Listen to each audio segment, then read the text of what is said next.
Boa noite a todos. Eu espero terminar essa nossa fala me sentindo um cavalo bom. Porque, segundo a gente sabe, cavalo bom é o que serve o dono na hora, né? E não tem tu, então vai tu mesmo. Antes de qualquer coisa, antes da gente começar referências acerca do tema, é importante que a gente saiba, principalmente, quem é Deus. Tal qual Allan Kardec pergunta no livro dos Espíritos, na pergunta número 1, a gente repete com as expressões que ele usada, quem é Deus, para evitar o que é Deus e quem é Deus. Para não criarmos formas para aquele que é o nosso Criador. E temos como resposta que Deus é a inteligência suprema e causa primária de todas as coisas.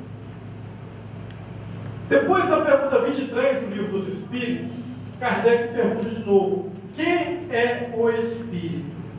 E ele não pergunta quem é o Espírito e o que é o Espírito, ele pergunta quem é o Espírito. E a resposta, o Espírito é o princípio inteligente do universo. Mas o princípio inteligente do universo fica muito vago para a nossa compreensão. O que seria o princípio inteligente do universo? E aí, na pergunta 88 do livro dos Espíritos também, Kardec pergunta o Espírito de verdade. O Espírito é alguma coisa? Ele tem alguma forma? Ele tem algo que dá para a gente comparar, para que a gente possa entender o que seria o Espírito? E a resposta é a seguinte: o Espírito é uma centelha que vai do opaco ao rubi, de acordo com a evolução do Espírito. Queiramos nós que possamos estar bem perto do rubi, né? Muito embora isso não é verdade, sinto muito. Vamos demorar um pouco chegar perto do rubi. Muito embora tem muitos aqui que já estejam. E por que a gente está fazendo essas considerações? Exatamente porque são duas coisas que estão diretamente ligadas ao tema. Deus e o Espírito. Primeira coisa, Deus é o dono do universo, é o criador do universo. E Jesus já afirmara que existiam muitas muitas moradas na casa do Pai. Esse universo seria a casa do Pai e as moradas seriam os diversos planetas, e que tinha cada um uma função específica, atender aos espíritos que são filhos de Deus. E então nós vamos observar, quem já leu o livro A Caminho da Luz, quem não leu, nós vamos passar algumas informações aqui, que há alguns bilhões de anos, um grupo de espíritos se reúne no plano espiritual com o objetivo de formar um planeta. E esse grupo, então, providencia que se desgrude da grande nebulosa solar, parte dessa nebulosa queria formar o nosso sistema solar. E esse sistema solar tinha a Terra como um foco de Jesus, exatamente para que essa terra pudesse receber aqueles espíritos que Jesus havia recebido do Pai, de Deus, para educar. E em determinado momento Jesus mesmo disse: Pai, das ovelhas que me confiaste, nenhuma se perderá. E eis que a partir desse momento, Jesus começa a monitorar a formação da Terra, ajudado por outros grupos, por outros espíritos de estudo também, de alto nível. E nesse processo de formação da Terra, nós, estudantes de geologia, da história, vamos ver lá que a própria história já nos coloca, mostrando que a primeira era na formação da Terra, que se tem apontamentos, exatamente a era arqueozóica, que data mais ou menos de 3,8 bilhões a 2,8 bilhões aí para trás, de anos. Então não são pouco tempo. E a Terra vem passando por essas transformações. Chuvas torrenciais, desgelo glacial, transformações espetaculares, caminhando, tudo sob a direção de Jesus, e que é um co-criador da Terra, né? Como Deus fornece material e Jesus faz essa criação. E pasmem, senhores e senhoritas, o homem não estava lá. E a Terra caminhava para a formação. Depois saímos da era Cenozoica, vamos para a era Arqueozoica, vamos para a era Proterozoica, que passam mais alguns períodos, todos eles com as suas peculiaridades, com as suas diferenças, com as suas características.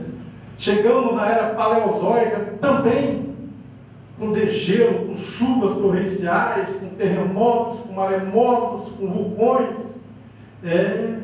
A Terra se transformando, é a Terra em transição. Até chegarmos na era Mesozoica, e mais posteriormente, vamos entrar na Cenozoica, onde nós vamos encontrar os primeiros sinais de vida. Aliás, a vida vinha um pouco anterior, mas aqui a vida inteligente começa, surge o homem sábio. O homem sábio, né? O homem que sabia. Então, naquele momento, o grande laboratório que é a Terra, o grande planeta que é a Terra, e que é a nossa casa para a evolução, que Jesus recebeu de Deus, a incumbência de criar para nos educar, começa a estar em condição de receber o espírito humano. E ali naquele antropóide, inicialmente, faz as primeiras experiências humanas, e o espírito, então, adentra ao planeta Terra. Começa a nossa evolução.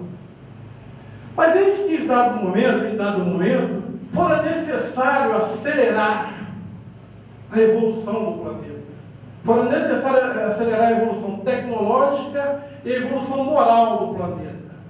E Jesus, então, recorre a uma das muitas moradas da casa do Pai. Existe, na constelação de Cocheiro, um planeta, uma estrela chamada Capela, e que essa estrela sobe de nível na escala dos mundos. E muitos espíritos que habitavam aquele planeta não podiam mais ficar, quando o planeta passou de transição e prova para planeta de regeneração, eles tiveram que ficar à margem, descer a mundos mais atrasados, para fazer também essa evolução. É a alegoria do paraíso perdido, né? Espíritos que podiam estar no mundo mais adiantado, mas por questões morais e até de inteligência, tiveram que ser recambiados para mundos mais atrasados, porque não tinham a condição, não estava com a veste nupcial para permanecer naquele casamento, como diz a parábola. E é exatamente desses espíritos que Jesus lança a mão, para trazer um pouco mais de evolução para o planeta. Dessa forma, nós vamos ter os áreas, são 4 povos diferentes que foram distribuídos no planeta Terra, exatamente de acordo com a evolução que eles haviam feito em Capela. Cada um tendo a sua tendência para essa ou para aquela outra situação. Então, os áreas que eram formados, vieram aos povos europeus, que são indivíduos muito mais voltados para a ciência. Tivemos os povos do Egito, das sabedorias também milenares, das pirâmides, né? Que vieram trazer na área de construção coisas espetaculares. Tivemos o povo de Israel, nesse povo do Egito vamos também encontrar os sábios da Grécia, todos aqueles homens que vieram descortinar saberes espetaculares que até hoje sustentam a nossa vida de forma muito mais forte do que nós imaginamos. Que dizer de Sócrates, que hoje já foi citado aqui ontem, que veio pregar a imortalidade da alma. e que não tem de tomar cicuta exatamente porque acreditava que a vida continua, tinha certeza que a vida continuava. E quantos nós hoje ainda temos dúvidas? Será que se alguém, aqui todo mundo é espírita, né? Mas será que alguém te mandasse tomar cicuta, você toma? Mas por que eu não tomo? Você vai condenado, você vai continuar vivendo, não fica preocupado, né, Itamar? Vamos continuar. Então, as nossas convicções não são tão grandes assim, e Sócrates já tinha essa convicção. Aí vamos encontrar também o povo de Israel, e que, segundo Emmanuel, aquele povo tinha a missão específica de espalhar a ideia do Deus único. E não fora por esse povo, talvez a ideia do Deus único tivesse falido. E esse povo que hoje se mostra tão fundamentalista, já era fundamentalista em Capela, e veio para cá com essas características. E parece que até hoje continuam fundamentalistas, né? Depois vamos encontrar as castas da Índia. As divisões trouxeram saberes espetaculares no campo das energias. Mas o grande problema nosso é que nós evoluímos muito pouco em todos os setores. Ficamos arraigados a reminiscências do passado, presos a reminiscências, e não evoluímos o pensamento. O que sabemos nós sobre as energias que nos envolvem? O que sabemos da ciência? Olha, nós chegamos a condenar a fogueira, a Inquisição, a fogueira, e descobriu que a Terra era redonda, né? Ainda bem que ele jurou que não era, né? Se não, mas disse que ele falava baixinho, mas que é. Então, vamos ver as nossas atitudes durante o tempo, sempre por falta de raciocínio, por falta de buscar a evolução, nos comprometendo, nos demorando no trabalho de cumprir a nossa função. A pergunta 128 do Livro dos Espíritos, Kardec pergunta aos Espíritos de verdade: qual o objetivo da encarnação? E a resposta é expiação e prova. Não é aquela expiação e prova depois do lanche, não. Porque na casa espírita também tem aquela expiação e prova. Vocês já passaram por esse processo de expiação e prova na casa espírita? Já? Depois da reunião, né? Agora lá pega o salgadinho, espia e prova. Né? Não é essa expiação e prova. É o processo de expiação e prova que nós estamos inseridos no dia a dia. Mas essa pergunta essa resposta vai mais além. Ele nos afirma que além da expiação e prova, nós estamos aqui para aprender a desempenhar a nossa parte, a parte que nos cabe na obra da criação. Nós paramos e ficamos só na expiação e prova. Mas está mais adiante. Aprender a desempenhar a parte que nos cabe na obra da criação. Ou seja, nós, além de todo o aspecto moral que nós precisamos desenvolver, nós temos o nosso papel na obra da criação. E nós cumprimos esse papel na obra da criação. Certa vez, Chico disse para Emmanuel: eu sou pior do que um verme. E o Emmanuel: opa, alto lá. Os vermes já cumprem com o seu papel na natureza. E se a gente for observar, todos os animais já cumprem com o seu papel na natureza. O que seria de nós sem as bactérias? Vamos começar pelo lixo. Eu não tenho muito cuidado com ele. O que seria da gente com aquele monte de saco de lixo sem as bactérias para devorar? O que seria da gente sem as bactérias no intestino funcionar? De vez em quando elas aumentam ou diminuem, tiveram um problema danado, mas elas estão aí desempenhando a sua tarefa. Todos os animais desenvolvem o seu papel. E nós? Por que não fazemos isso aí? Porque exatamente a nossa missão é grandiosa. Tudo que foi criado até hoje tem um objetivo único: atender à educação e à evolução do Espírito. Só que nós não nos damos conta disso. Nós somos muito importantes, mas parecemos negar essa importância que temos por falta de conhecimento, por muito mais ignorância do que por maldade. Já lembra André Luiz, o homem é muito mais ignorante do que mal. Então é necessário entender que estamos no contexto e que temos que fazer a nossa parte no dia a dia, nas atitudes menores da nossa vida. É necessário entender em que ponto eu estou inserido e o que devo fazer. Para isso é necessário educar. E como fazer essa educação? É principalmente entender a lei maior.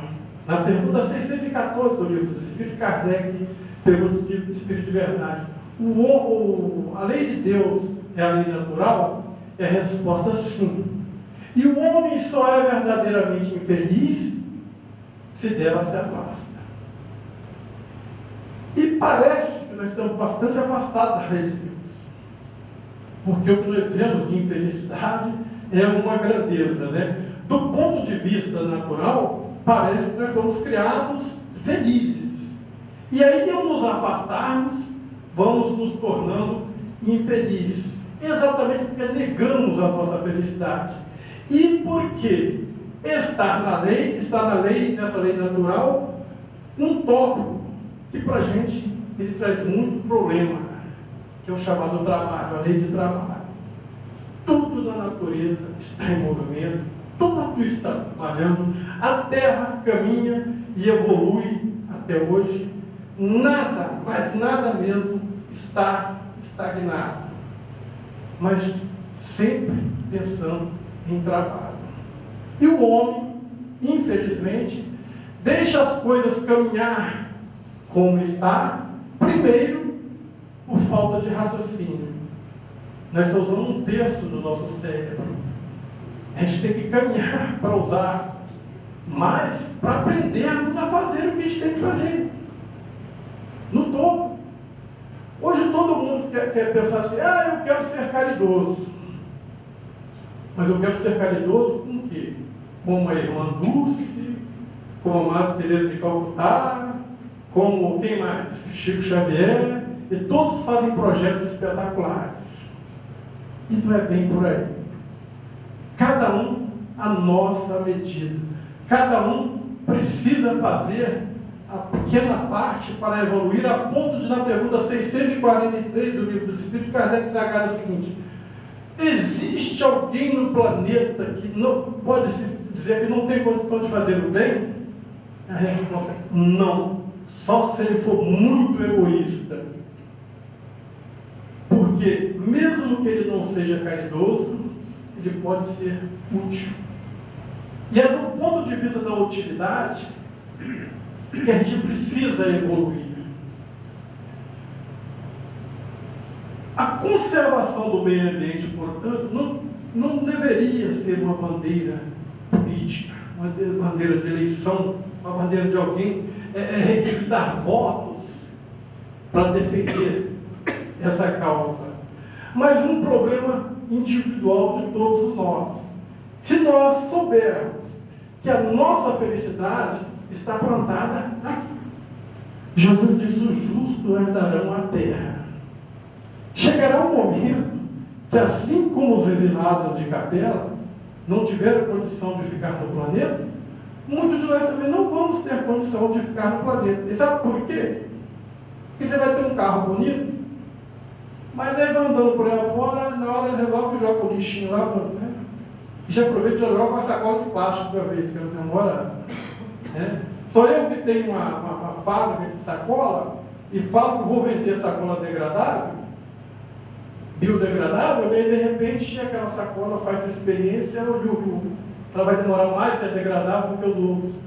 Então, são essas pequenas coisas que a gente precisa entender. A pergunta 697 do Livro dos Espíritos, também Kardec indaga: olha, mas com a população do jeito que está, é necessário que a gente busque, sempre crescendo, que a gente busque ter alimentos. E como é que vai ser se a terra abarrotar de gente? Deus a tudo isso previ. Então, o que a gente precisa entender, de uma vez por todas, é que nós não estamos jogados aqui a lavandu e de qualquer jeito, mas todos nós temos função específica perante a lei natural, perante a lei de evolução e por todas as leis. E a lei ambiental não é diferente de nenhuma. Nós somos seres naturais e, como seres naturais, deveremos agir. A proteção dos ecossistemas, das diversas, é uma responsabilidade nossa. Agora, é claro que a necessidade de se produzir alimentos chegou um momento, quem lembra aqui, isso é do tempo do Joel, tenho certeza, se pagava para ir para o interior do Brasil, derrubar, desmatar, incentivo. O indivíduo era incentivado a fazer, qual era a necessidade? De alimento. Mas o ignorante, toda vez que ele tem que agir, ele vai errar. Não vai acertar. Então, o importante é que hoje a gente já começa a perceber movimentos seríssimos e fortes no sentido de fazer determinadas correções. Muito embora também não saibamos como se fazer essas correções. Então, a partir de determinados erros, é que a gente vai chegando a acertos.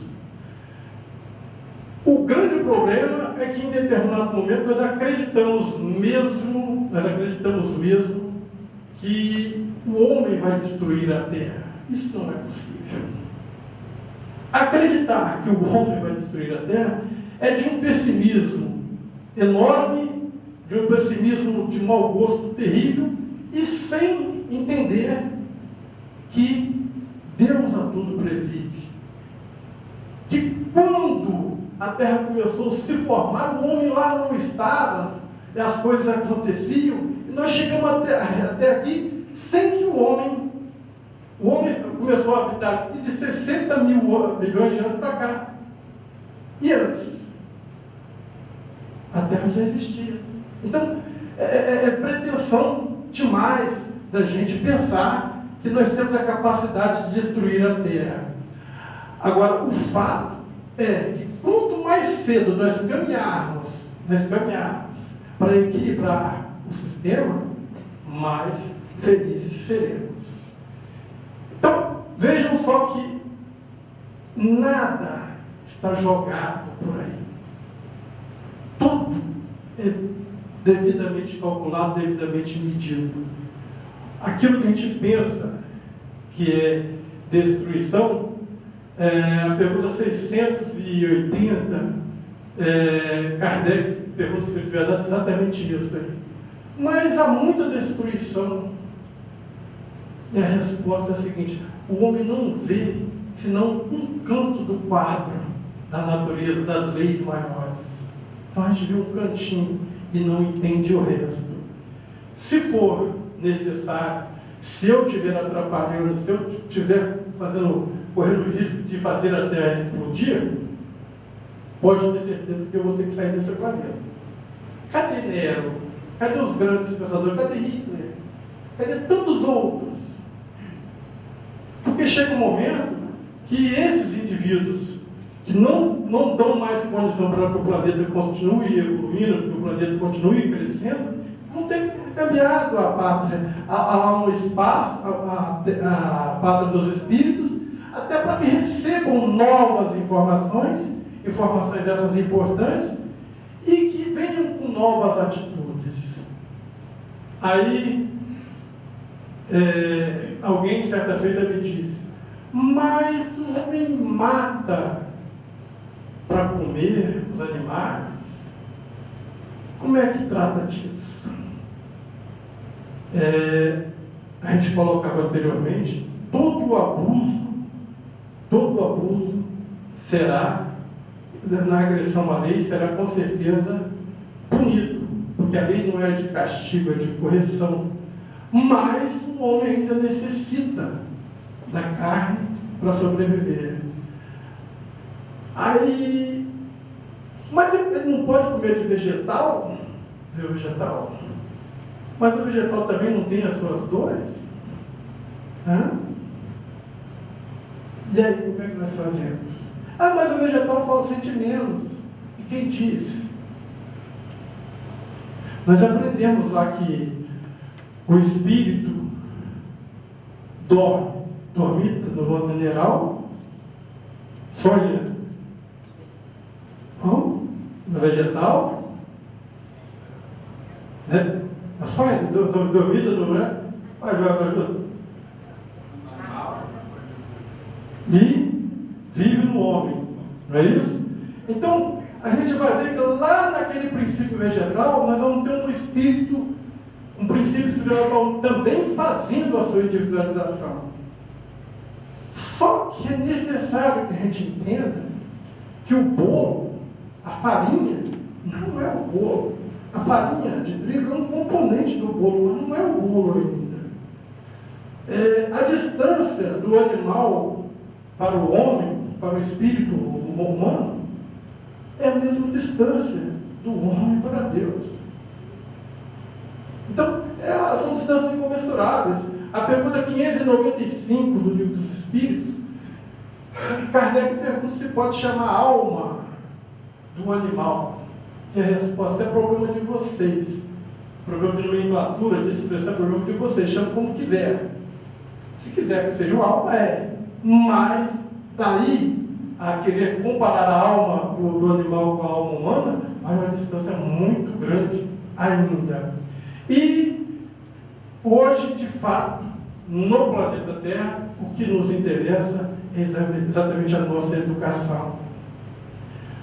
Os desequilíbrios que acontecem e que a gente às vezes não entende. Hoje é muito comum a gente ouvir, tem essa espécie em extinção. Quantas espécies do planeta você já viu extinguir? Os meninos igual dos brontosauros, dos dinossauros, não é isso aí? Isso são coisas naturais, coisas que acontecem, e que nem sempre elas têm que permanecer aqui no planeta. Passa um momento. Agora, o abuso, com certeza, a gente vai ter que corrigir. Então, chega a determinadas situações, imagine você, qual o inimigo do robalo, dos pescadores aí? Tem nenhum pescador aqui? Que tem, né? Não é a piranha? Aí imagine você se não tem um inimigo natural do robalo. O inimigo natural do robalo é o homem. Mas imagine se não tem um inimigo natural. Vai encher de robalo, não vai botar água para o rio, não vai ter água para o bicho nadar. Então, tudo isso faz parte de um equilíbrio. E o homem também é usado nesse equilíbrio. Ao contrário do que se pensa, as coisas que nós fazemos estão previstas. Já se sabia que isso podia acontecer e que a Terra poderia suportar isso. Só que o mal é o mal, mas é também o remédio. Chegará o momento que nós vamos descobrir até onde nós podemos ir e até onde nós temos que voltar. Ouvimos um dia desse um antropólogo dizendo que, em termos de evolução do planeta, essa coisa de ecossistema, de vegetais, o homem terá que arrumar outras maneiras de viver, se adaptar de outras formas, porque o ecossistema de outrora não se estabelecerá mais na Terra. Não só porque o homem não quer, é porque as condições climáticas já se modificam. Vocês estão percebendo que nós vamos nos adaptando de tempo em tempo a situações inesperadas, às vezes que a gente nem imaginava que pudesse nos adaptarmos. Certo dia, estava lendo também sobre os desastres de Chernobyl. Pessoas que se adaptaram e conseguiram viver. Claro que a gente não precisa disso. Não é por isso que a gente vai ter que sair soltando o césio ou a radioatividade por aí afora. Mas essas coisas estão tudo previstas pela lei maior. Acreditar que nós podemos tudo, que nós somos os senhores e somos capazes de destruir a terra, é não ter confiança em Deus ou em não entender Deus. Ou apenas dizer, eu acredito em Deus, mas não sei o que é Deus. O que é Deus? E realmente é complicado saber o que é Deus. Mas nós já sabemos que Ele é a inteligência suprema e causa primária de todas as coisas. Nós já sabemos. Nós somos o princípio inteligente do universo. E já sabemos que somos ovelhas que Deus nos entregou a Jesus e que nenhuma de nós nos perderemos. Agora é necessário, para vivermos melhor, fazer a nossa parte. Principalmente no campo do meio ambiente, que a gente sempre acha que a culpa é do governo. Que o governo não recolhe o lixo, que o governo faz isso, mas a gente às vezes não dá a menor condição para que isso aconteça. Porque o próprio Freud e Jung já dizia os nossos complexos de transferências. Nós adoramos transferir as coisas para os outros. Ah, mas isso não é minha. Desde que eu sou componente, que eu faço parte da lei, da natureza, é responsabilidade minha cuidar do meio que eu vivo, que eu sobrevivo. E fazemos isso. No corre-corre do dia a dia, é comum, muito comum, jogarmos um papel de bala ali, outro papelinho aqui, e isso não representaria muita coisa se fosse só eu. Mas é você, sou eu, somos todos nós. Milhões e milhões. Então, a terra se transforma numa lixeira que nós, os filhos da terra, fazemos. Então, dentro desse processo, o Espiritismo vem dar a contribuição, mostrando que nós estamos inseridos no contexto. E que a terra está passando por toda a transformação que tem que passar, e que passa há 2 trilhões de anos, 2 bilhões de anos, 3 bilhões e 800 de anos, desde a era arqueozoica, que você tem registro, e nada modificou, nada está errado. Como dizia o cantor, o poeta, tudo está no seu lugar, graças a Deus. Agora, todo o sofrimento que passamos, em função ainda da nossa ignorância. Pergunta 913 do Livro dos Espíritos, Kardec pergunta do Espírito de Verdade: o que nós temos que fazer para extirpar todo o mal da sociedade? Quem sabe a resposta? Extirpar o egoísmo. É dele que deriva todos os males, inclusive a falta de educação ambiental. Hoje se fala demais em sustentabilidade. E é a sustentabilidade disso, sustentabilidade do outro, daquilo outro. Não está na hora de a gente pensar num ser sustentável, autossustentável? O indivíduo, ele tem capaz de se sustentar em todos os aspectos.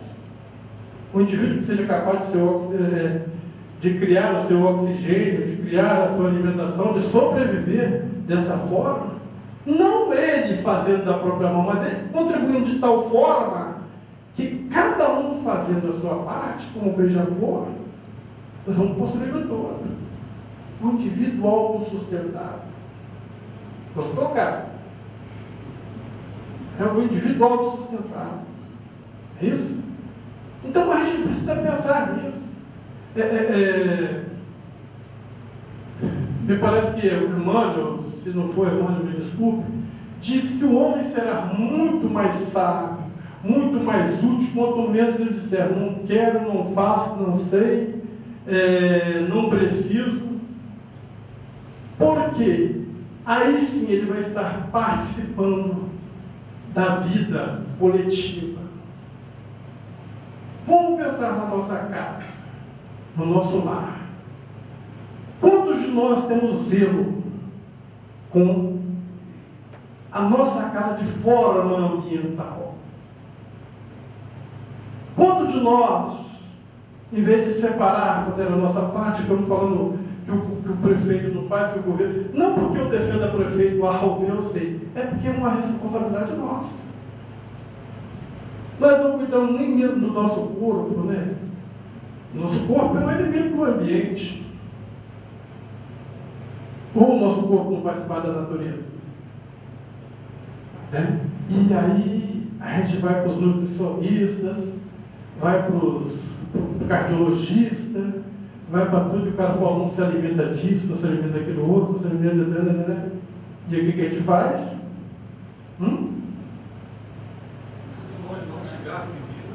Por aí afora.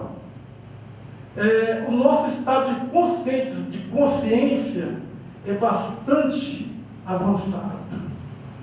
O que é o estado de consciência? É eu saber o que é errado e o que é certo. E esse estado é bastante avançado, sabe? Agora, a nossa conscientização é muito pequena ainda, é muito atrasada. De tal forma que você vai ao médico e ele te recomenda para não fumar, porque faz mal, provoca câncer, provoca o que mais? Tudo, né? Provoca tudo. Aí você vira as costas, o médico vai lá e acende o cigarro e fumar. Não é assim? Então, o nosso estado de consciência é evoluído. Agora, a nossa conscientização ainda está muito parada, muito precisando de ação. Como lembrou muito bem a nossa querida Heloísa Pires ontem, e já plagiando Piaget, né, que Piaget já diz, não existe aprendizado se não houver mudança de hábito. O aprendizado só vai acontecer se existir mudança de hábito. E é nessa direção que nós precisamos caminhar nos mais diversos sentidos, e principalmente em relação ao meio ambiente. Porque cá para nós, quase todos nós já sabemos o que pode e o que não pode fazer com o meio ambiente, não sabemos? Então por que não faz? Porque não houve aprendizado. Não tem mudança de hábito. As nossas dificuldades passam exatamente por aí, na hora de mudar os nossos conceitos. Aliás, é muito difícil quebrar e destruir preconceitos, né? Os nossos aprendizados do passado, e que não começam hoje, são milenares, a gente vem mantendo-os. Só que a gente vivia em outras encarnações em que o planeta Terra não tinha a população que tem hoje. E que não pesava tanto eu jogar o papel de bala na rua, jogar a sacola plástica. Mas hoje são 7 trilhões, né, de habitantes, é isso? Bilhões, 7 bilhões, a gente também já vão afundar a Terra, né? 7 bilhões de habitantes. Então, é necessário que a gente faça algo, mas eu fazer alguma coisa. Não adianta eu ficar pensando que o governo vai fazer, as grandes, já tem um pensamento político, marxista inclusive, que ele diz que todo grande movimento vem da base, toda grande ideia nasce na base. E se nós não mudarmos daqui para cima, de cima para baixo fica muito complicado. Atitude. Gente, espero que eu tenha sido um bom cavalo, né? Cavalo bom que fica na hora, né? E muito obrigado pela paciência e que Jesus nos ampare.